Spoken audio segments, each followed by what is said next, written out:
ನಮಸ್ಕಾರ ವೀಕ್ಷಕರೇ, ಈ ರೀತಿ ಸೋಯಾ ಚಂಕ್ಸ್ ಪಲ್ಯ ಯಾವತ್ತಾದ್ರೂ ತಿಂದಿದ್ದೀರಾ? ಎಲ್ಲದಕ್ಕೂ ಪರ್ಫೆಕ್ಟ್ ಸೈಡ್ಸ್ ಅಂತಾನೆ ಹೇಳ್ಬೋದು. ಇದನ್ನ ಹೇಗ್ ಮಾಡೋದು ಅಂತ ನೋಡೋಣ ಬನ್ನಿ. ನೀವಿನ್ನು ನನ್ನ ಚಾನಲ್ನ ಸಬ್ಸ್ಕ್ರೈಬ್ ಮಾಡ್ಕೊಂಡಿಲ್ಲ ಅಂದ್ರೆ ದಯವಿಟ್ಟು ಇವಾಗಲೇ ಮಾಡ್ಕೊಂಡು ನನಗೆ ಸಪೋರ್ಟ್ ಮಾಡಿ. ಮೊದಲಿಗೆ ವೀಕ್ಷಕರೇ, ಸೋಯಾ ಚಂಕ್ಸ್ನ ಈ ರೀತಿ ನೆನಾಕೋತಾ ಇದ್ದೀನಿ. 10 ನಿಮಿಷ ಬಿಟ್ಟು ನೋಡಿ, ಈ ರೀತಿ ಸೋಯಾ ಚಂಕ್ಸ್ನ ಇಂಟ್ಕೊಂಡು ಜಾರ್ ಒಳಕ್ಕೆ ಹಾಕೋಬೇಕಾಗುತ್ತೆ.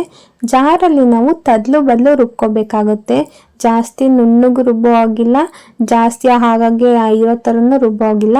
ನೋಡಿ, ನಾನು ತೋರಿಸ್ತೀನಲ್ಲ, ಈ ರೀತಿ ರುಬ್ಕೋಬೇಕಾಗುತ್ತೆ. ಇವಾಗ ಮಾಡೋಣ ಬನ್ನಿ. ಗ್ಯಾಸ್ ಮೇಲೆ ಒಂದು ಬಾಣಲಿ ಇಟ್ಕೊಂಡಿದ್ದೀನಿ. ಅದಕ್ಕೆ ಒಂದು 2 ಟೇಬಲ್ ಸ್ಪೂನ್ ಆಗೋಷ್ಟು ಎಣ್ಣೆ, 1-2 ಟೇಬಲ್ ಸ್ಪೂನ್ ಆಗೋಷ್ಟು ತುಪ್ಪ ಹಾಕೋತಾ ಇದ್ದೀನಿ. ಎಣ್ಣೆ ಕಾದಿದ್ದಾದ್ಮೇಲೆ ಅರ್ಧ ಟೇಬಲ್ ಸ್ಪೂನ್ ಸಾಸಿವೆ ಹಾಕೋತಾ ಇದ್ದೀನಿ, ಅರ್ಧ ಟೇಬಲ್ ಸ್ಪೂನ್ ಜೀರಿಗೆ ಹಾಕೋತಾ ಇದ್ದೀನಿ. ಅದೆಲ್ಲ ಚಿಟಪಟ ಅಂತ ಸಿಡಿಸ್ಬೇಕು. ಒಂದು ಅರ್ಧ ಟೇಬಲ್ ಸ್ಪೂನ್ ಅಷ್ಟು ಉದ್ದಿನಬೇಳೆ ಹಾಕೋತಾ ಇದ್ದೀನಿ. ತುಂಬಾ ಚೆನ್ನಾಗಿರುತ್ತೆ, ನೀವು ಬೇಕಾದ್ರೆ ಹಾಕೋಬಹುದು, ಇಲ್ಲ ಆಪ್ಷನಲ್ ಅದು. ಇವಾಗ ಕರ್ಬೇವಿನ ಸೊಪ್ಪು ಹಾಕೋತಾ ಇದ್ದೀನಿ ಒಗ್ಗರಣೆಗೆ. ಒಂದು ಕ್ಯಾಪ್ಸಿಕಮ್, 4 ಹಸಿಮೆಣಸಿನಕಾಯಿ ಹಾಕೋತಾ ಇದ್ದೀನಿ ಸಣ್ಣದಾಗಿ ಹೆಚ್ಕೊಂಡು. ಇದನ್ನ ಎಣ್ಣೆನಲ್ಲಿ ಚೆನ್ನಾಗಿ ಸಾಫ್ಟ್ ಆಗೋ ರೀತಿ ನಾವು ಫ್ರೈ ಮಾಡ್ಕೋಬೇಕಾಗತ್ತೆ. ನೋಡಿ, ಈ ರೀತಿ ಸಾಫ್ಟ್ ಆಗಿದ್ದಾದ್ಮೇಲೆ ಒಂದು ಈರುಳ್ಳಿನ ಸಣ್ಣದಾಗಿ ಹೆಚ್ಕೊಂಡು ಹಾಕೋತಾ ಇದ್ದೀನಿ. ನೀಟಾಗಿ ಹಸಿ ವಾಸನೆ ಹೋಗ್ಬೇಕು ಎಲ್ಲಾದ್ರದ್ದು, ಹಾಗೆ ನಾವು ನೀಟಾಗಿ ಫ್ರೈ ಮಾಡ್ಕೋಬೇಕಾಗುತ್ತೆ. ನೋಡಿ, ಈ ರೀತಿ ಬರಬೇಕು, ಚೆನ್ನಾಗಿ ಒಂಥರ ಬ್ರೌನ್ ಕಲರ್ ಬರುತ್ತೆ, ಈ ರೀತಿ ಆಗಬೇಕು. ಅಲ್ಲಿವರೆಗೂ ಫ್ರೈ ಮಾಡ್ಕೊಳ್ಳೋಣ. ಇವಾಗ ಒಂದು ಟೊಮೊಟೊ ಹಾಕೋತಾ ಇದ್ದೀನಿ. ಎಲ್ಲ ಒಂದೊಂದೇ ನಾನು ಹಾಕ್ಕೊಂಡಿರೋದು. ನೀವು ಕ್ವಾಂಟಿಟಿ ನಿಮಗೆ ಎಷ್ಟು ಬೇಕೋ ಅಷ್ಟನ್ನ ಹೆಚ್ಚಿ ಹಾಕೋಬೇಕಾಗುತ್ತೆ. ನಾನು ಇಲ್ಲಿ ಆಗೋವಷ್ಟು ಒಂದು 4-5 ಜನ ತಿನ್ಬೋದು ಅಷ್ಟು ಪಲ್ಯನ ನಾನು ಇವಾಗ ಮಾಡ್ತಾ ಇದ್ದೀನಿ. ಟೊಮೊಟೊನೂ ಅಷ್ಟೇ ಹಸಿ ವಾಸನೆ ಹೋಗಬೇಕು, ಅಲ್ಲಿವರೆಗೂ ನೀವು ಚೆನ್ನಾಗಿ ಫ್ರೈ ಮಾಡ್ಕೊಳ್ಳಿ. ಒಂದ್ಸಲ ಕೈ ಆಡಿಸ್ಕೊಬಿಟ್ಟು ಇವಾಗ ರುಚಿಗೆ ತಕ್ಕಷ್ಟು ಉಪ್ಪು ಹಾಕೋತಾ ಇದ್ದೀನಿ.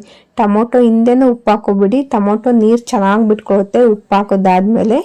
ಎಲ್ಲದನ್ನು ಕೂಡ ಚೆನ್ನಾಗಿ ಫ್ರೈ ಮಾಡ್ಕೊಂಡಿದ್ದಾದ್ಮೇಲೆ 1 ನಿಮಿಷ ಹಾಗೆ ಬಿಟ್ಬಿಡಿ. ಫ್ರೈ ಮಾಡ್ಕೊಂಡು ಇದೇ ತರ ಗೋಲಿಸ್ಕೋತಾ ಇರಿ. ಈ ರೀತಿ ಆದ್ಮೇಲೆ ನಾವು ರುಬ್ಕೊಂಡಿದ್ವಲ್ಲ ಸೋಯಾ ಚಂಕ್ಸ್ನ ಇವಾಗ ಆ್ಯಡ್ ಮಾಡ್ಕೊಳ್ಳೋಣ. ನೋಡಿ, ಎಷ್ಟು ಉದ್ರುದ್ರಾಗಿ ಎಷ್ಟು ಚೆನ್ನಾಗಿ ಬರುತ್ತೆ ಅಂದರೆ ನೀವೇ ಪದೇ ಪದೇ ಮಾಡ್ಕೊಂಡು ತಿಂತೀರ. ನಾನು ಇದನ್ನಂತೂ ವಾರಕ್ಕೊಂದ್ಸಲ ಕಂಪಲ್ಸರಿ ಚಪಾತಿಗಾಗಲಿ ದೋಸೆಗಾಗಲಿ ಮಾಡ್ತಾನೆ ಇರ್ತೀನಿ. ನೀವು ಕೂಡ ಟ್ರೈ ಮಾಡಿ, ನಿಮಗೂ ಇದು ಫೇವ್ರೇಟ್ ಆಗೇ ಆಗುತ್ತೆ. ಈ ರೀತಿ ನೀವು ಕಂಪಲ್ಸರಿ ವೀಕ್ಲಿ 1 ಟೈಮ್ ಆದರೂ ಮಾಡೇ ಮಾಡ್ತೀರಾ. ಇವಾಗ ಚೆನ್ನಾಗಿ ಗೋಲಿಸ್ಕೋಬೇಕಾಗುತ್ತೆ. ಒಂದು 2 ನಿಮಿಷ ಚೆನ್ನಾಗಿ ಫ್ರೈ ಮಾಡ್ಕೊಳ್ಳಿ.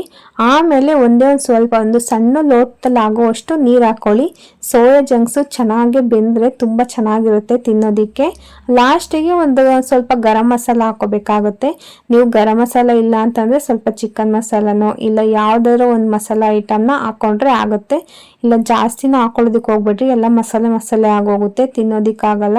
ಇವಾಗ ಲಾಸ್ಟಿಗೆ ಒಂದು ಟಚ್ ಅಪ್ ಕೊಟ್ಬಿಡೋಣ. ಕೊತ್ತಂಬರಿ ಸೊಪ್ಪು ಹಾಕ್ಬಿಟ್ಟು ನೀಟಾಗಿ ಒಂದ್ಸಲ ಗೋಲ್ಸ್ಬಿಟ್ರೆ ಪಲ್ಯ ರೆಡಿನೇ ಆಗೋಯ್ತು. ಸಖತ್ತಾಗಿರುತ್ತೆ. ಮಾತ್ರ ನೀವು ಒಂದ್ಸಲ ಖಂಡಿತ ಟ್ರೈ ಮಾಡಲೇಬೇಕು.